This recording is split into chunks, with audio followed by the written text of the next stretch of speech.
জানাবো।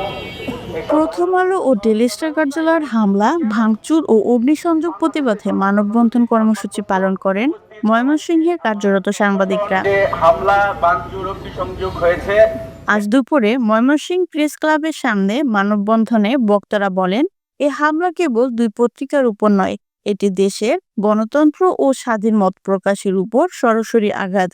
Mymensingh press club, Mymensingh reporters unity, Mymensingh television journalist association, news channel journalist association ও television camera journalist association যৌথভাবে এই প্রতিবাদ কর্মসূচি পালন করেন।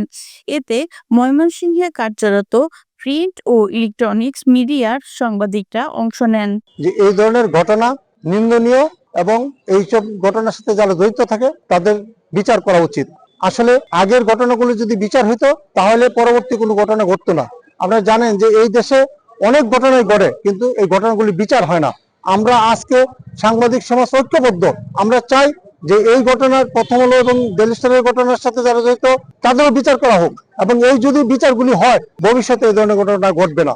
এইসব ঘটনার যেন কখনো পুনরাবৃত্তি না ঘটে সেটি চাই। আর আমি সরকারকে সাধুবাদ জানাই যে সিসিটিভির ফুটেজ দেখে যে 31 জন শনাক্ত করা হয়েছে, 30 জনই ধরা পড়েছে এবং তাদেরকে দৃষ্টান্তমূলক অবিলম্বে শাস্তির আওতায় আনা হলে আমার মনে হয় এ থেকে এই সহিংস বা অরাজক পরিস্থিতি থেকে মানুষ সচেতন হবে।